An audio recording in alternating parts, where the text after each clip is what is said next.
So, ladies and gentlemen, please welcome our next panel, Next Generation Digital Business Models and Strategy for Life Science, our moderator, Jan Issing, and his panelists, which he is going to introduce himself. Thank you. Guys, follow me, please, and take a seat. Good afternoon, everyone. Thank you for joining us for today's session. My name is Jan Issing. I'm a managing director with Accenture Strategy out of Germany, and I'm leading our life science businesses. And I have with me my client,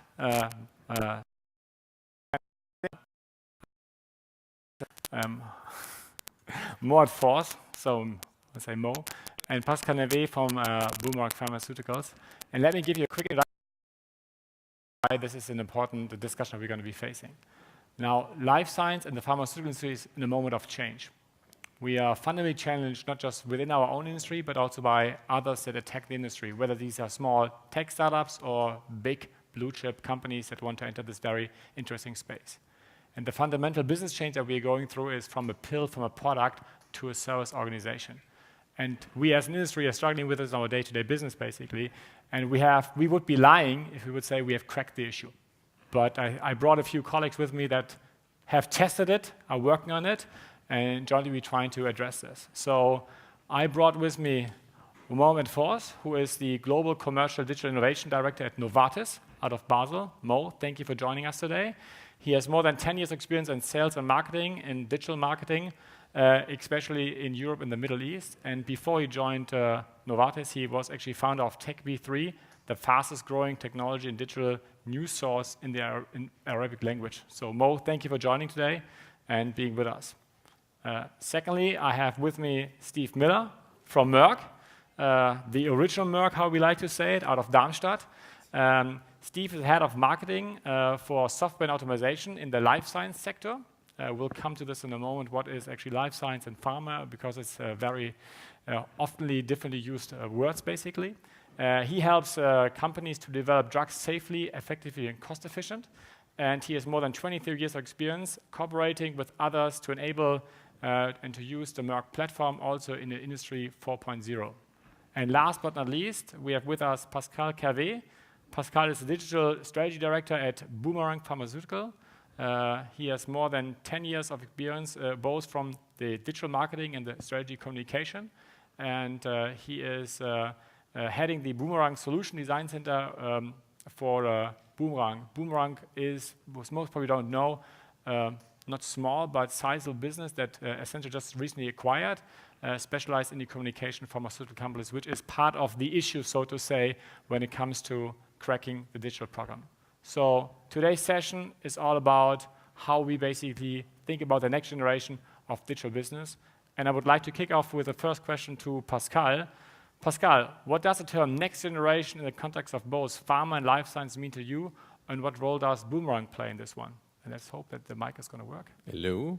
Hello, everybody. Thanks for having me. First, is this working? Okay, good. So for decades, pharma company were actually selling drugs on a life science company. We are selling products for diagnostic of diseases. So in both cases, due to the pressure of payers on the increase in competition of the generics, selling units was not enough anymore. So those organizations are shifting from selling a product to selling a set of services for the industry that aims to improve patient life and patient treatment. So this shift in the approach is to ensure that patients are correctly treated or diagnosed, and to ultimately increase the efficiency of the healthcare system and to decrease the cost, adding value for the payers. And that's where we are actually acting. For the pharma industry. At Boomerang, we are pharma digital native, so we are serving the industry since more than 20 years. And we are enabling our clients actually to leverage the power of digital tools to generate innovation. So from design thinking to design doing, we create, shape, and deliver those services to the market at a global level. And we do not only work in actually building the concept or on the thinking, we also know how to bring the solution to life and how to roll it out to the different market and make it sustainable. Perfect, thank you. I think patient centricity is a very important word that I would like to throw at Mo, basically. You've joined forces with Boomerang previously, and can you tell me how pharma can benefit from a more empowered and self-informed patient, basically? Yeah, so maybe because I know we have different type of audience, and maybe a lot of you are tech more than life science, or I hope everyone is life science, but the whole idea that pharma is quite different business model from really making patients. We cannot, for example, do like Red Bull here and put our products like this for patients. We really have to speak to a physician who is actually going to a patient. So in the current in the current lives that we are now, as Pascal was saying, that it's not anymore that we can just go and speak to a doctor and that's all. Patients are really empowered, and the whole patient centricity becomes the core of all our business. So patient in the middle, and everything else is running around him. So we have to change pharma, and I think all the life science companies started to focus on patients and making sure that they provide totally different approach for them. I think one of the things that we were very successful working with Boomerang is the fact of agility and transparency. We don't know how to tackle the new world with patient becomes the center, and he is the decision maker now. So it was very important to have a partner that's giving us a new blood for how we think about this. And we have to be, so if you want to summarize it, it's really that you really, as a pharma company, we really need to understand that we are not, we don't have the full knowledge of everything. And we need a partner who can actually help us to understand the market a little bit better and give us a new thinking of tackling our issues in the market and making sure that we really play as a patient support or actually patient-centric organization. Especially, and this will be the last part, is if you look at Novartis or all the pharma companies, they are extremely big, they are really big. To make any change is very hard. We are not a tech agile organization that every day we can change our logo and change our business model. So it was very important to do quick wins and really make a quick understanding of the market. So I believe having a partner who's agile, is giving you a new blood, is really the key success here to make sure that we really serve the patient and tackle our relation with the patient in much better way. Perfect, thank you, Mo. I think you gave me two keywords maybe then Steve and I can elaborate a little bit on. But just on a side note, if we talk about life science in Steve world, it's the pharma millipore business that actually supplies other pharmaceutical companies with their products that they actually produce, the pharmaceutical goods that in the end then companies like Novartis and others are producing. And maybe Steve, on this one, your team has been, a division has been newly formed basically. It's a brand new thing, which is great. And Mo mentioned we have to learn from the patient. So data is one important topic. So I was wondering, what challenge in the life science sector are you addressing, and how are you leveraging trends such as Industry 4.0, which is basically the connectivity that we're addressing? No, absolutely, and thanks, Jan. And it was interesting to hear Mo talking about agility and transparency, and there's so many challenges that we're facing as an industry trying to support the pharma industry, but I just want to pick on three. And those three would be localization of pharmaceutical production, personalized healthcare, and increased scrutiny by the regulators. If we take the first one, no one can deny that we're in really tough economic times at the moment. And one of the things that's driving as an industry is that we're seeing that governments are stimulating their economies by driving for in-country for production. And that is a challenge for pharmaceutical companies to respond to, because they've been consolidating their production in massive facilities to drive down costs. And now they have to be agile and deliver those services in country. The second one, with regards to personalized healthcare, we're seeing that we're all unique individuals, and we want to be treated as unique individuals, and we want our medicine and our pharmaceuticals to be tailored to our needs.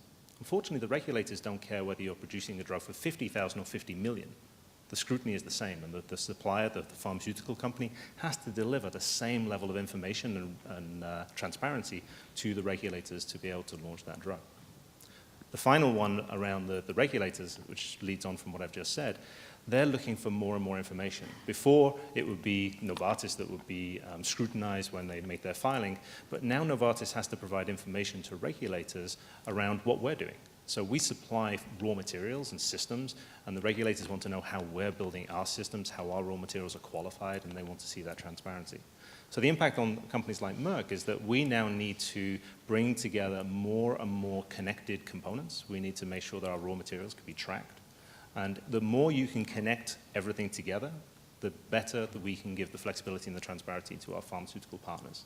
So for us, the future we see is bringing together smaller, flexible, connected facilities that allow pharmaceutical companies to be able to deploy facilities around the world, somehow managing to ensure that regulators have got exactly the same information in real time, and to be able to deliver that quality service to the empowered patient from facilities that are regulated to the standards that we all expect. Yeah. Thank you, Steve. Plus, I think, and we'll come to the topic capabilities just in a moment, but one challenge that we are facing as an industry that we're trying to incorporate and learn from other industry and other smaller companies that basically break into the system, which we actually see as incumbent and partners of this one, but at the same time they are faced with the same regulatory experience, and actually our regulatory environment doesn't know how to cope with some of these challenges, right? I mean, what is a med device and how does a med device needs to be regulated? So this is one challenge. So Mo, maybe picking up this idea and how you drive innovation at Novartis, basically. What's the strategy behind your from or beyond the pill strategy at Novartis, and especially what role does smart data play in this one, and how do we cope with the challenges that Steve just mentioned regarding of transparency and regulatory challenges? Yeah, so as I mentioned before, that it's really a learning curve that we really need to go through it, and having the right partners to make sure that we're actually tackling the right topics for the patients. This is one of the important points that, again, because pharma companies are really big, we really need to understand that we don't know everything about technology and data. So right partners is very important. And now we have a lot of big players as a startups or even big companies, Google, Accenture, all of those big companies. We really need to partner and have a clear goal, all of us, to tackle the patient needs. One of the new things that actually we really focus on is two things. It's, as you mentioned, personalized medicine and the outcome-based models. Outcome-based models, that means that if the patient is not getting benefit of the drugs, he doesn't need to pay for it.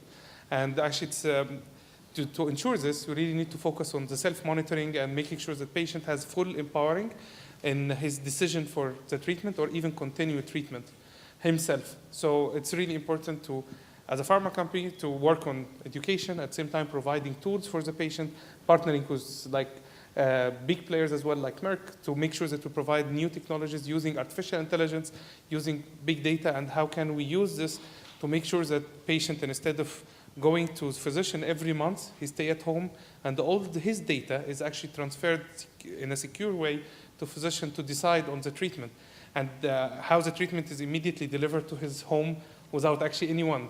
So making sure that patient is part of the whole circuit. So we call it patient journey. A patient journey now is the key. And technology and smart data is very important to make sure that we are providing the full control or giving this power or empowering the patient to take this decision and making sure that building this new trust links between us and the patient. Perfect. Thank you, Mo. If I remember when I joined consulting like 12, 13 years back, my first engagement ever did was like a Salesforce optimization. We had like thousands of people in Germany only for one company just doing the Salesforce out there, and now looking 13 years back. So, I mean, obviously we have a fundamental change in capabilities that are needed.